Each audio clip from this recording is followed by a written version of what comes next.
welcome to the Dr. Daf Show. Today I have a special guest with me. Hi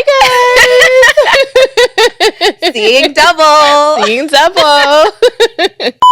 Welcome to the Dr. Daf Show. Today I have a very special guest with me, the beautiful Essie Michelle. Essie Michelle is a YouTube lifestyle content creator and creates videos on beauty and couples videos with her now husband. She and her husband Maurice are the owners of a clothing boutique, M Lux Label. She's also a newlywed and my doppelganger. Welcome, Essie Michelle. I'm so happy to be here. I'm so happy that you're here. Oh my God. It's so crazy just looking at you. I know. I'm just like staring at you because it's just like looking in the mirror. Looking in the mirror. And it's just, I'm sure we're going to get to this, but it's so crazy how like we connected because people would comment on both of our videos like, you look like this person. You look like this person. Well, people actually would think that I was you. People thought I was you. That is so. And when we can talk about how we actually met. When I was on Instagram, I think I was just scrolling and I saw a picture of you, but you had on the same exact dress that I have. And I was like, wait, I had to do a double take because I really thought it was me. Right. And I get a lot of people who tell me I look like this person and that person, but I've never seen anyone who I felt like I actually look like this person. Same here. And like when I was showing your pictures to my parents, I was like, oh, do I look nice like in this? And they're like, yeah, you look beautiful. I'm like, that's not me. I'm like, this is Michelle. And it's so crazy that my middle name is Michelle. Yes, I feel like we have so many similarities. Like our names are the same.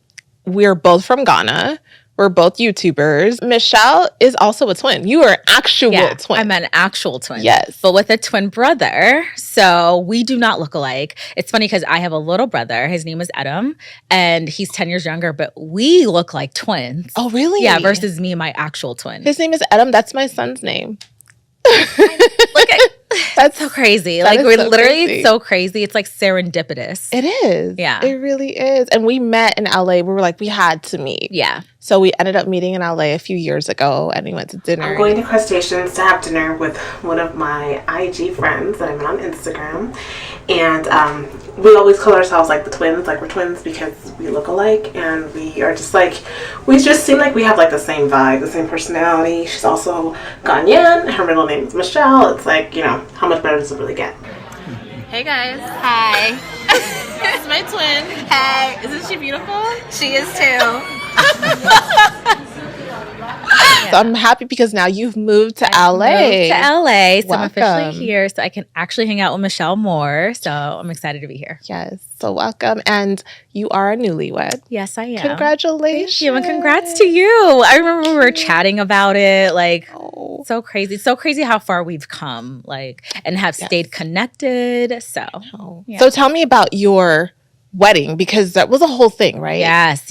It was a whole thing. So initially we were going to have about like 250 people, you know, the African weddings. Like Africans love to go over the top and I was one of them. And then COVID happened. Okay. Because it was a 2-year engagement. Then COVID happened and we had to like figure out what to do. So we had to like truncate the 250 people to only 30 people. What? So there was some people that were mad and there's some people that are upset, but we had to do like what was best for us. And actually it worked out and I loved it because we saved a lot of money. My wedding was about to be $100K. Maurice was not happy about that. He was pretty mad. But, you know, I was like, I got to do it for Instagram. I have to do it for social media. And I'm so grateful it did not work out because I saved so much money. My small wedding was only $10,000. Wait, but why did you think you had to do it for social media? At least you're You said Bella and Nigel wedding.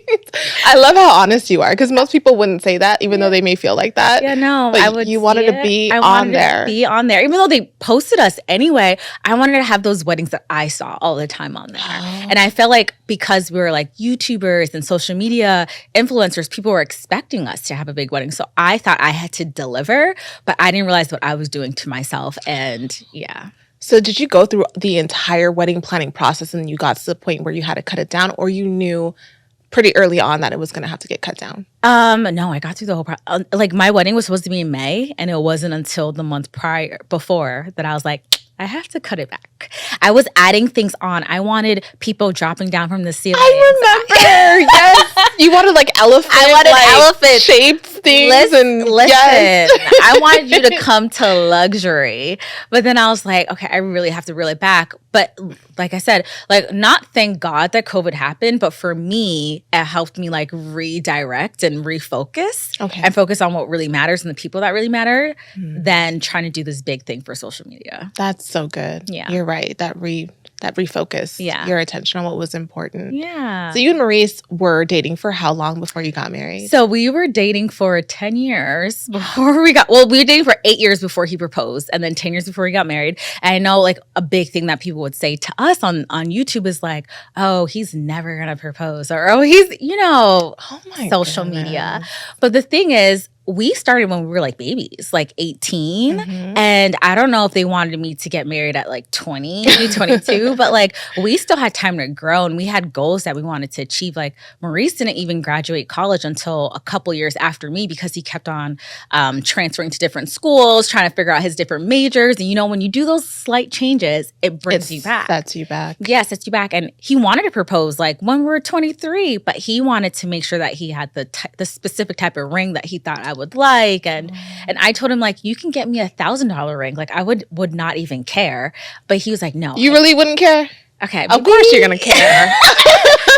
Okay. Yeah. Yeah, I would care. You're going to care. But he wanted to make sure he did it right and he could afford it. So he didn't give me a ring until he could afford it. And I think that's the thing that people don't understand. They just think, oh, you guys have been together for so long. Why hasn't he proposed yet? Right. But can he do it when he's ready, when he's financially, mentally, spiritually ready, It's true. People don't think about that. They just want to live through you and they just want to see what they think the flow is supposed to be. But if you're not prepared, then the marriage is not going to last. It's just a wedding. It's just a wedding. Exactly. Like we're honestly like what? It's 10 years that you have to be together to be in a common law marriage. Right. So technically we were married. like we are married people. So I'm just grateful that it finally did happen and the day happened. But social media, clearly social media gets to me a little bit and then I have to like pull back. Yeah. Right. Because you haven't been on social media in a year? Yeah. Almost? So like, yeah. You took almost a year off. Yeah, right? it's still a year that I haven't been on YouTube. It's just a lot. Like I will post on Instagram now just to show people that I'm still there. I still have brand deals and stuff, obligations, but I've taken a step back from how much I used to share on social media. I would share so much on YouTube, and now I'm like, you know what? I love the community that I was able to grow on social media, but I need my personal space. Absolutely. Yeah. Absolutely. You definitely shared a lot. Yeah. With Maurice, though, how did you know he was the one? Ooh, great question. question. 10 years is a long time, and a lot of times when you start dating someone, when you're that young, you may think that they're the right person, but then as time goes on, as you get older, you start having different desires and you might realize, okay, this was like young love.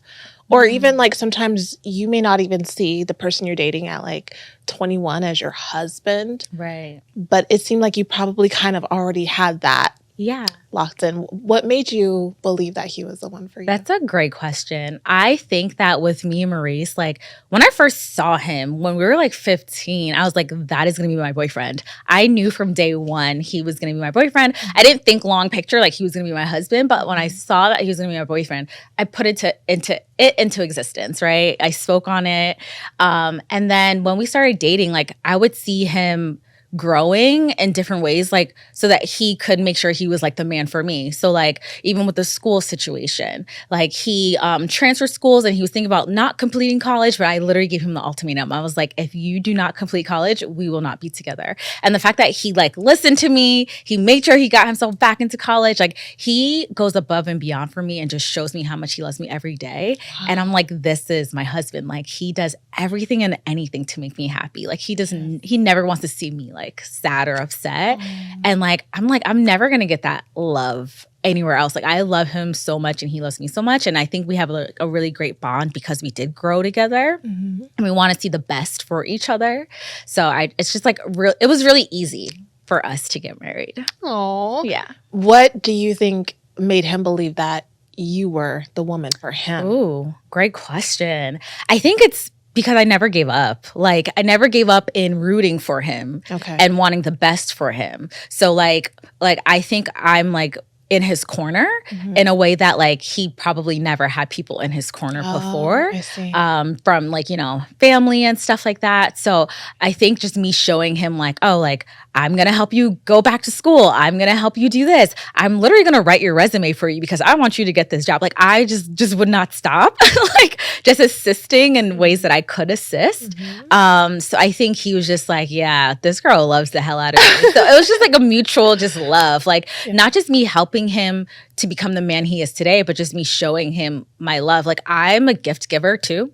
So I love just giving like me. Yeah. Okay. We're twins. We are. So I love giving him gifts. I don't know. Like we love just showing. His love language is physical touch. Okay. Mine is gifts. Okay. So we both just make sure we do our love languages, but then we try to also do the other person's love language. Right. Yeah. Do you think he's scared of you? Ooh, wow, Michelle. I mean, when you started telling me that you're having him do this and this and this, I was just thinking about, and I don't know Marie, so I don't know, but I do remember myself being younger and dating certain men that didn't have people in their corner. And I knew that they appreciated me, but there was also like a bit of like, I don't want to say fear, but it was almost like they were a little bit afraid of me. And I think some of that is healthy, to be honest with you. Like, I think your husband should be a little bit afraid of you, just a little bit.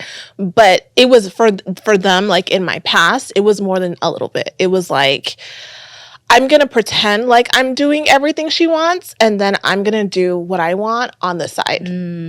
Wow. Yeah. That's really interesting. Yeah, I don't think he's afraid of me. I think it's like he knew that he needed direction. I see. And it was just like, oh, if I want to be with this woman and I need direction, I might as well just follow, the advice that she's giving, the path that she wants, because she's going to lead us to success. Right. And so I don't think it's like, that he was ever afraid. It's like, I want to make sure I don't do anything to make this woman upset with me because I love her so much. And that is different. And it's different. And I think it's like a form of respect. Yes, you're right about that. Now, I've noticed that Marie slowly got more comfortable being on camera because at first he's like a pretty mellow person, right? He's pretty mellow. So laid back. Chill. Which is what you need, because if both of you were like hype, it would be problematic. It'd be too much. Yeah. But I've noticed that he's gotten more confident on camera. Was that something that you really wanted, was for him to be integrated into your channel? Was he like opposed to that at first, or was he always open to something like that? Yeah, great question. He was opposed to it at first. He did not want to be featured. I had to drag him on. So initially, I started my channel just for Essie Michelle. Like it's literally Essie Michelle. And then we spun off and made a couples channel. But I featured him in one video and the girls loved him. They're like, bring Maurice back on. So I'm just like, you know what? This is going to have to be my strategy. Like I'm not using my husband, but I was using my husband to get the views. Just a little bit. But I just love seeing how far he's blossomed on camera, because he like wasn't that person before. Like he never wanted to be on camera. He hates speaking on camera. Yeah, like so just being able to see his growth is just like amazing, and I love how much more comfortable he is. Yeah, he seems a lot more confident now. But being that you were being open and you were sharing your relationship with the world on social media, that can definitely be a little bit nerve-wracking in so many different ways, especially because, like you said, the girls liked him, and he's handsome, you're beautiful, you guys are a really handsome couple. But you do sometimes have to be careful about people on social media, because I've experienced that my own in the past. It can definitely bring a lot of negativity and temptation to Maurice. So how do you navigate that piece? Wow, these questions. I love them. No, that's a fantastic question. We've had situations where girls would be sliding into his DMs, literally saying like, when you don't feel like being married anymore, call me. After we got married, yeah. People are but the funny thing is, like, he literally just shows it to me and we laugh at them. And I'm just like, you know what? Instead of me stepping to you like the woman I want to, I'm not. I'm going to be like Michelle Obama. So, like, you go low, I go high, right? That's what she says? That's what she said. Yeah. So I'm just like, we just laugh at them. But the thing is, like, I know, like, we want, as women, we want to make sure that like our men are just so into us, but like he really like loves the hell out of me, and I don't think he wants to ever even do anything to jeopardize that. So even though sometimes girls will be in his DMs, like he doesn't even pay them any attention, because he wants to make sure that we're good. People would comment sometimes on photos, like, I mean, on videos, like before we got married, like, oh, why would he buy the milk if the cow is free? No, why would he buy the cow? Why would he buy the cow if the milk is free? But what were they saying that about? Like, what was happening to make them say something like that? Yeah, well, because we'd be like, oh, we've been together for 8 years, 9 years, blah, blah, blah. And they're like, girl, he's never gonna like propose to you. Like, why would he buy the milk if the cow's free? Like, they would just say things to egg it on. And it was getting in my head. Like, especially actually year 7 is when it really started getting into my head. But like, they didn't know that he was waiting until he was financially stable enough. Like, we weren't gonna share that on YouTube. Right. Like, I'm not sharing everything with No. There's like a layer and a level of deepness that I want to go with my subscribers. But we knew he was waiting financially to do that. So just little things that they think that they know, but they don't really know. But what made you believe him? Because were you living together? Was that what it was? By year...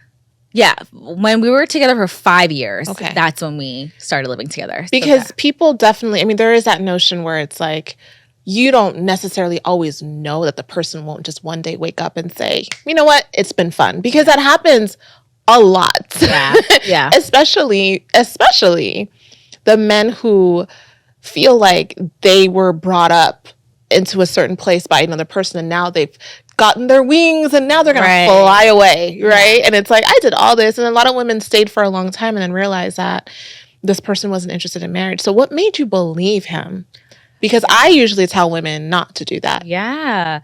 I don't know. We just have a really great bond. Like, I don't know how to explain it. Like, I mean, you probably can see it from our videos. Oh, yeah. It's very obvious. Yeah. It's just like, just seeing, like, when we get deep, like at home and just talk about things, we get deep. And like, I know Maurice on another level that people don't know him. Like, we show ourselves on social media, but there's a deeper level that like people would never know about Maurice. So that's why I knew that I could believe him. And that's why I know that like every day, like we've been together for 12 years and recently like we've been like bickering at the littlest things, honestly. But like he shows me that he wants to make sure that we're good like all the time. So yeah, I just know his heart.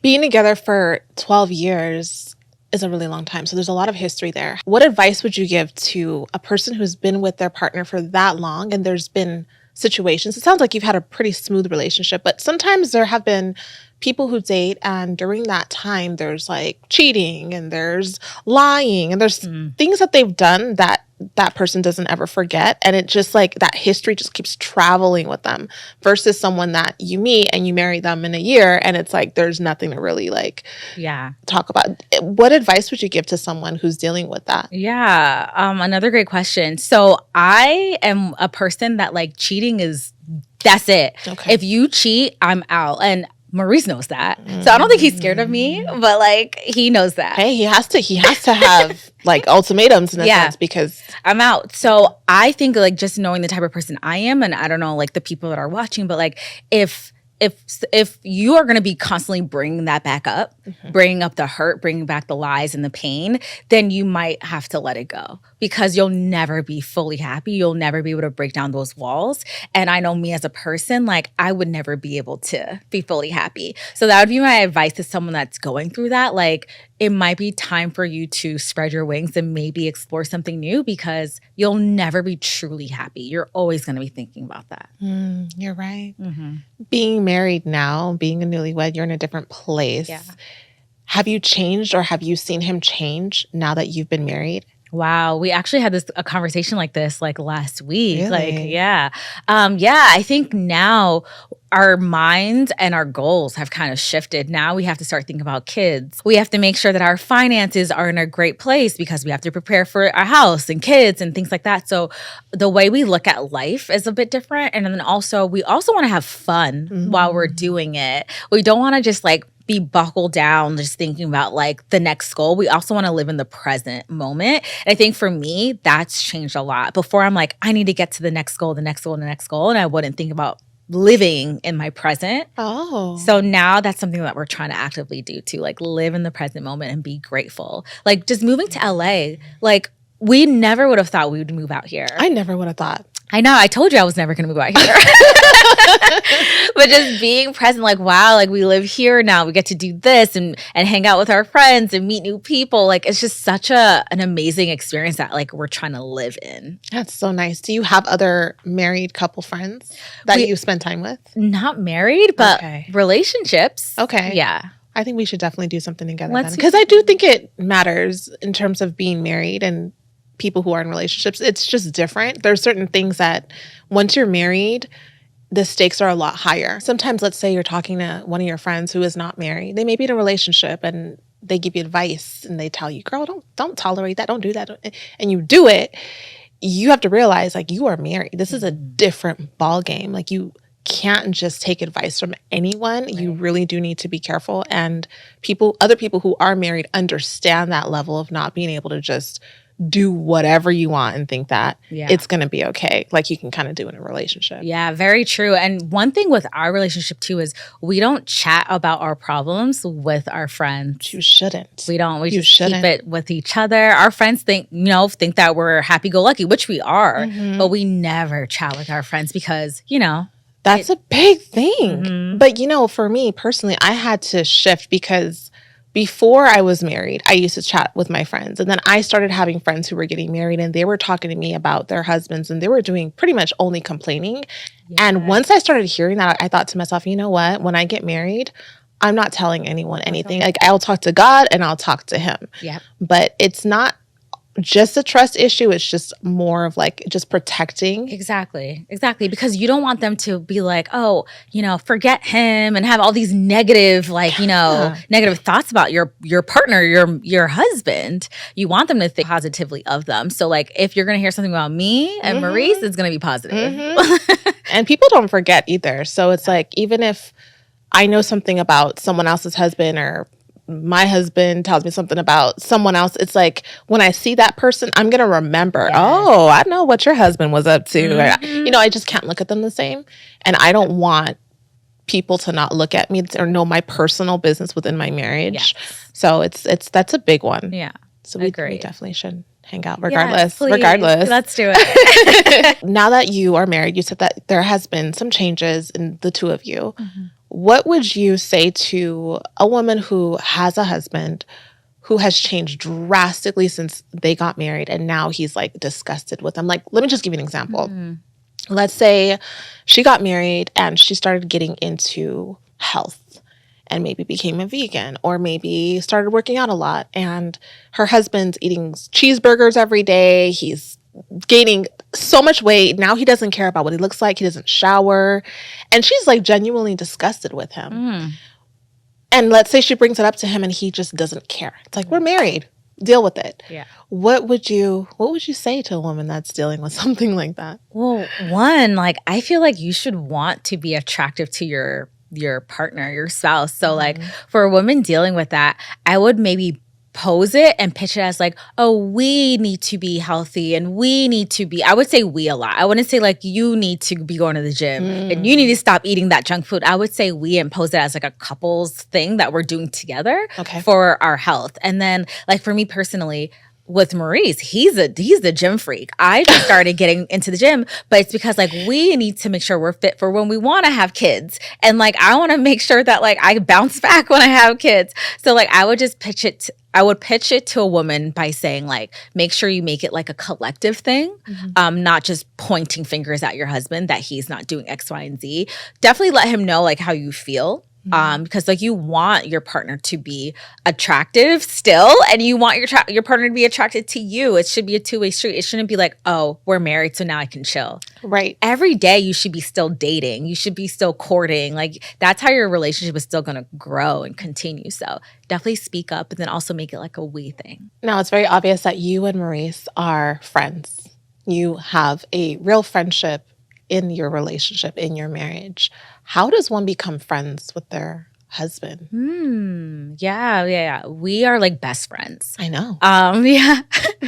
I think it's like I told you before, like I don't share my relationship stuff outside of my marriage. Like if we have any problems, we talk about it together. If we have exciting news, we talk about it together. He's like my go-to person. So I think for both women and men in relationships or whatever the couple dynamic is, you should make sure that your partner is like the first person you share great news with, the first person you call like when you need advice. Like I feel like that's how you build that friendship, not just having it be like a sexual, relationship. Like build friendship out of it. Like make that person be your go-to, and I think that will make you have that friendship level. That's great. Now, you said that you keep your business private, but do you have girlfriends? I do. You do. What happens when they ask you questions and you're evading it and they notice it? Because I know that was something that was difficult for me. Like I said, I made a hard shift about sharing my personal business as soon as I got engaged. I stopped talking about my fiance. And it was one of those things where my friends would call me and they'd say, "Oh, so how's Josh doing? What's going on with this and that?" And I would give a very elusive answer. I would not answer the question. And they could start to tell that I was not sharing. And it was a huge shift for them because I used to share so much. And it definitely caused us to drift apart because they felt like I was being secretive.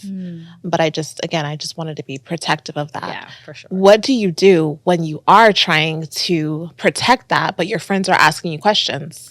Oh, yeah. So I have like friendship levels in my head. Of course, you should. So I do have my best friend who I'm really transparent with, but I still wouldn't go and say like, "Oh, he did this, he did this." I still am open with like how the relationship is, but I'm always chatting about the positives. Like I'm always throwing them. It's like sandwiching. You know, like when managers give feedback to people, they sandwich it. Yeah. That's like what I do with my friend. And it's only her that I will share like the most details with. Everyone else, it's like, we're good.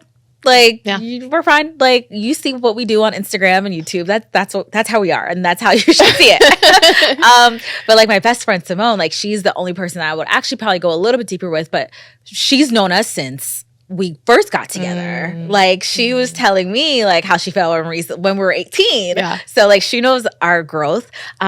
So like with her, I just navigate as like, okay, yeah, I'm gonna tell her, like let her in, but I'm not gonna be like, "Oh, he did this yesterday and he did it." Like I'm never gonna talk negatively about Maurice to her. I'm just gonna be like, "Oh yeah, like this is what happened." Yeah. So how do you sandwich? Can you explain that to someone who really has no idea what that would look like? Okay, yeah. So a sandwich for me is when if my friends ask me how like the relationship is or how things are going, I'm always going to start with the positive. Always going to talk about how like, "Oh, he did this, he bought me this, like, oh, he like, rubbed my back, ran me a bath," like something. I'm always going to start with the positive. Then I will go into maybe like, "Oh yeah, but the other day we were like just having like a debate about this and it kind of like, just rubbed me the wrong way." And then I want to close it off with another positive. But at the end of the day, he's still amazing. He still has my best interest at heart. And that's how you sandwich it. Positive, feedback, and then positive. That's good. And it also helps you when you do that. It helps you to see things in perspective. Exactly. Right? Like yesterday, he was telling me that I need to drink more water because we were both trying to meet like a specific water goal, and I wasn't meeting my goal. Like because we're trying to be more fit, so I have to meet it like a gallon. It's like a gallon a day. I'm not meeting it, and he's like, "You need to drink more water," and I was really defensive. Yeah, that sounds like my husband. He's always getting on me about that, and he would look at the water jug. And he goes, "I can tell you're not drinking your gallon a day because there should be less water than he." And I'm like, "Will you just leave?" Yeah, I said, "Please, please give me a break." I said, "It's 11 a.m. Please." So like we were going back and forth, but I was telling my little brother. So my little brother is who I chat with, when I do chat. So I was telling him, but I sandwiched it, and I was like, I was upset with this, but I understand why he's doing that. He wants me to be healthy. He wants me to meet my goals. So I can understand it. So I always have to loop it back with the positive. And, That's really good. And it helps me navigate how I speak with Maurice about those situations because I can understand why he's, telling me to do this or suggesting I do this because I know he has my best interest at heart. Truly. I ended up, unfortunately, having a kidney stone. Do you know what that is? Yeah, he had one too. Really? It was horrific. And so that's why he is now on me about drinking water. And so I understand that it's coming from like a very serious place. And I have to do better too. Yeah, I have to do better. How do you handle conflicts in your marriage? So one thing that we initially started off with was we will never go to sleep angry. we always need to resolve it that moment. And then also, if we have a conflict or an issue, we need to share it in that moment. Don't wait until later. Don't wait until tomorrow, next week, because it's like, oh, why are you bringing this up now? How long have you been thinking about how long have you this? been thinking about it? Oh, it's been on the back of your mind this whole time. So let's just address it and nip it in the bud right away. And we found that that's been really helpful for us. Like, because then we can try to understand where the other person's coming from. So that's one thing that we try to do. Just don't go to sleep angry. Try to fix it and try to understand at least. And I think one of the biggest things for us too is we try to listen with the intent of understanding, not with the intent of responding. And in the beginning of a relationship, we would just be listening and then respond. We wouldn't truly understand what the other person was saying. So just listening to understand was our biggest thing. Wow. I just had a podcast interview with Mrs. Kev on stage, and she's like do you know who she is? Yeah. She is wonderful. Yeah. This conversation came up where she was saying that she and her husband do go to bed mad if it's just heated because they don't want to fight. They don't want to be in a situation where they say something that they don't mean. And I completely understood where she was coming from. I had more of the sentiment of you should not go to bed angry. Even if it's not resolved, you shouldn't go to bed angry. Yes. But in your relationship, your marriage, your temperaments are different. Your husband seems quite calm. It doesn't mean that when he gets upset, he doesn't change. Yeah. But do your temperaments make it difficult to resolve an issue on the spot? Like, what if you're on vacation? What if you're at a restaurant? What if you're, how do you make sure you do that? Yeah, no, wonderful question. I think with me, even though I'm telling you, we don't go to sleep angry, with me, when we're in a conflict, I shut down. I don't speak. I'm like, you know what? I don't want to talk about this. But he's the one that's like, no, please, let's talk about this. Let's fix it. Blah, blah, blah. So then I'll start opening up. But I'm really like, nope, you're not going to hear anything from me. I'm going to just go sit here and do this. And I think for me, it's also because we want to make sure we're not saying something that's going to end up being disrespectful or something that we can ever we can't take back. And I think that's huge for us. So we always make sure that when we're in our little arguments, we never say anything that we wouldn't be able to take back. So that's why I just sit there quiet. And then he's like, let's talk about it. So then I start opening up. But then I think for me, when we're also arguing, I kind of turn into Kourtney Kardashian. How so? Girl, I don't know much about her. I'm really monotone. Okay. When I'm in at a disagreement, I'm like, but you said this and I didn't agree with this, so I'm mad. I don't know why I do that. I just get really monotone and and then he's like, you're showing me no emotion. Oh. Okay. But to me, it's this is how I'm going to make sure I don't go over the top. I need to be monotone and mellow so I don't go over the top. So it's just it's 12 years, but we're still working on communication. Communication is very difficult. Did you have to teach him how to deal with you? Because I know personally, I felt like I had to tell my husband, okay, when I'm upset like this is what I need you to do. And he's like, but I did that. And you still did it. And I'm like, you're right. But keep doing it. Right. Because this is how I want you to talk to me. This is how I want you to touch me on my back or talk to me in a really low tone. I really felt like I needed to teach him exactly what I needed because I also know that I could be mad for a very long time just for being mad. Just because I want to stay mad a little bit longer. Yeah. And I had to come to the point where I had to realize, okay, I cannot continue being upset. Arguments need to end. And once it's resolved, it's resolved. You don't hold on to the anger just to hold on to it. Yeah. You know? Yeah. Especially if you want to have a healthy relationship, you can't hold on to it. You can't hold on to it. But yeah, we both try to tell each other how the other should, treat and approach, situations. So even this past week, I was like, when we're going through this, I want you to speak to me like this. We literally just had that same exact situation. And then for him, he wants me to not be quiet. He wants me to actually speak up, but also don't speak in the monotone tone. Don't speak aggressively. Because sometimes when I'm in a debate, I will speak aggressive, but I don't think that I'm doing it. So I have to learn that too. So I'm self-aware. And he's also letting me know things about myself, and then I let him know about himself. That's good. Yeah. That's good. I had to backtrack from that because I was in a place where I was very immature dealing with conflict before we were married. And he would say something to me and I would say something that was just disrespectful or I would just be demeaning in my response to him. And it was both ways. He would do it to me too. And it made me not want to open up. It made me want to shut down. When he asked me a question, it made me not want to tell him the truth. Right. And so we had to both learn that wasn't productive. 5-hour conversations are also not productive. Yes. It doesn't need to keep going on and on and on. And you don't need to bring up things from what happened last time. That part. That part. That's another thing that we had to go through too. I'm like, why are we bringing up the other example? Let's talk about this moment, this one thing. Yeah. That's good. It sounds like you've learned how to communicate with one another. Yeah, but we're still growing, you know, we're still learning. Every day we're learning new ways to communicate with each other. That's good. And you have your clothing brand together. Congratulations, by the way. Thank you. It's beautiful and it's very luxurious. Like yes, you are. thank you. But like, I've just been so busy. So I work full time. And I feel like a lot of people don't know that on social media, but I'm trying to share with people more that I work full time. So What do you do? So I am a senior manager of creator success. So at this startup, and what we do is we focus on top 10,000 YouTubers. Really? Yeah. So we give them the upfront capital, and then and we license like their like library content, and we give them the upfront capital so they could do whatever they want with it, invest, build a house, build their business. And then my team, what we do is we help them continue to grow in their creator journey. So we'll give them like insights that they probably wouldn't find on YouTube. So we just continuously work with the creators to help them grow. That's amazing. Well, when you're giving them this money up front, are you taking the money back like through their revenue each month? Great question. So we sell the ad inventory. So we give them the money up front so that they have it. So it's kind of like a VC, right? We're like, yeah, like we give them the money, right? So that they can continue growing their business.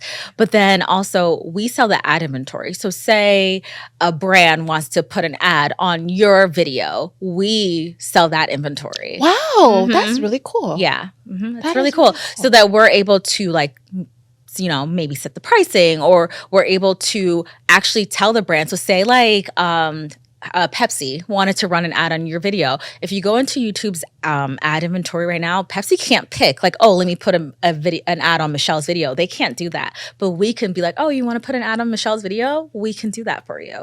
So it's like you pay a premium, I'm sure. I don't work on the ad department. I just work on my department, but that's what I know we do. That's great. And do creators have to apply for this, or you only choose the top 10,000 across all different like genres? Yeah, all different genres, but there are specific genres that they like working with the most. Some creators can apply, like you can apply to see if you'll get approved, right? Or sometimes we reach out to creators directly. That's so great. Yeah. So I work on the community team. So after they've been brought in from the partnerships team, I work on making sure that we facilitate that relationship with those creators. So it's not just we give them capital. We want to also give them knowledge. That's wonderful. This is right up your alley. It is. It's literally right up my alley. Like, it's so crazy that my hobby in YouTube turned into like a full-time Isn't that job. amazing? Yeah. That is wonderful. It's so cool. That's so Yeah, so I get to work with YouTubers all day long. And then but you still have your clothing line as well. I still have my clothing line. I did put a pause on it for now. I'll probably bring it back up soon. But I'm like, I moved to LA. I started a new job. I need to focus. Okay. I think I spare myself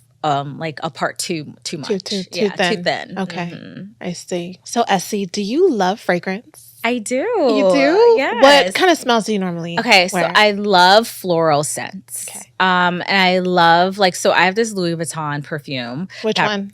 It's Au Rev. Yes. Is it like kind of like brown? No, it's a pink. Pink. Well, my colors are off anyway. So it's okay. Okay. It might be pink. Yeah. So I just love floral scents. I love scents that actually also have like bergamot. Is it bergamot? Yeah. Mm-hmm. Bergamot in it?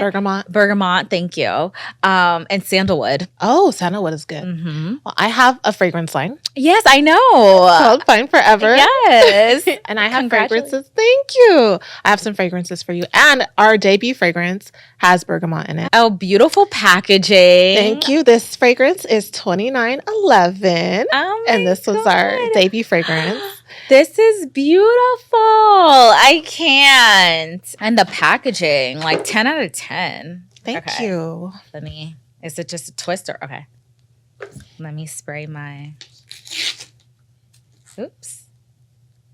Ooh. And this is strong. Yes. What's the alcohol like? I think it's 20%. It's like it's a parfum, so it's like the highest level of perfume oil. This is so like feminine. Yes, it is. I love it. Does it have a hint of musk in it? Am I? No, it doesn't. It doesn't have musk. It has oud. It has that wood. That's scent. what I'm smelling. That's what Sorry, you're I don't smelling. really know my scents like that. It's okay.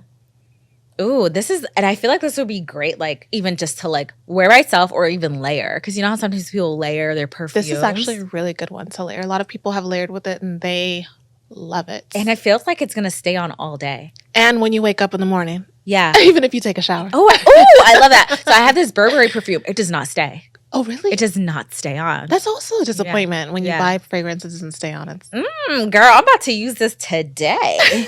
And I'm going to Ghana, so this might be my Ghana set. Beautiful. Thank you so much. And yeah, you really did that with this packaging. One thing for me, I'm a sucker for packaging. yeah. Yeah, and this is beautiful. It feels luxurious. It you know? is luxurious. Yeah. This is the second fragrance. Even better. Is that velvet? It is velvet. It's like crushed velvet. And this fragrance, Oh. this fragrance is called Silent Storm. Wait, sorry. I need to show first. Let me show the people. Okay. Let me show- Go ahead and show Okay. people. Do you see this packaging? Velvet. This is Silent Storm. And look. Oh my God. This is giving, yes, luxury, top tier. Okay. So what does this smell? So this one is more of like, Ooh, it's softer. It's softer. It's musk. oh, so this is musk. This one's musk. It has like sea salt in it. It has coconut smells milk. fresh. It's fresh, but it is a little bit sweet. It's not super, super fresh. But this smells like I'm going into like a rich woman's house. You know what I'm saying? A rich Like, woman's house. Yeah. Like this is going to be one of her top perfumes like on her counter. I would say so. Yeah. I would say so. It Fine definitely for her, has like the luxury. rich. It's very rich. Yeah. They both have luxury, but this is like luxury. Yes. Mm. They're very unique. You don't Very smell these kind of scents in the And store. I smell perfumes all the time. Like I love perfumes, and I have never smelled something like this before. Oh my God, I'm so proud of you. Wait, there's more? Okay, keep them coming. Please. I know you love gifts from your what was it for your birthday? My He was birthday. giving you gifts like every day or something. He sure was. This one is called Mustard Seed. Mustard seed. Oh, beautiful. 10 out of 10 for the packaging. Okay. Is this one going to smell like This ocean? one, no, this one's Okay. actually really bright and like happy, a little sweet. I really like this one, but this one changes on you when you wear it, and it's like So it changes according to like your body, like your body smell. chemistry. Yeah, It'll chemistry. change on you. Very cool. That's like the Baccarat. I think that one changes on you based on your body chemistry. It does. Ooh, sweet like candy. Yes. This is like if you want to be in like in a flirty mood. People stop me all the time with this particular. Yeah, scent. Like, you ooh. smell so good, and people actually have said you smell like candy. Candy. This literally smells like candy. Like I want to eat it. Wow. I just love that you have like unique, distinct smells for each one. Yes, because there's so much on the market already, and Yeah. it's like a lot of times I will buy a fragrance. I'm like, this smells just like this, and there's just a very limited amount of fragrances. I feel like in Yeah. terms of scents, I wanted to create things that were truly unique and blends that were luxurious blends. Yeah. Yes, so I'm happy They're that you all like giving it. luxury. Oh my God. I love all of them. Thank you so much, my dear. So beautiful. I'm so proud of you. Okay, so And we're so gonna- these mine? Those are yours. Oh, yay. They're for you. What a beautiful day. Let me take all this fine forever home. Well, thank you so much, Essie, for coming on the Dr. Daf Show. Thank you for being such a sweet person in my life and just being so genuine, authentic, and just allowing us to be able to come into your life a little bit. I know you don't share so much, but thank you for sharing with us today. Of course. Thank you so much for having me. Like when you told me that you wanted me to be a guest, I was just like, oh, this is so amazing. Like you have such an amazing spirit and aura. So I just love like being around you and just being in your presence. So thank you. Same here. Yeah. Thank you. And thank you all so much for watching. Bye-bye.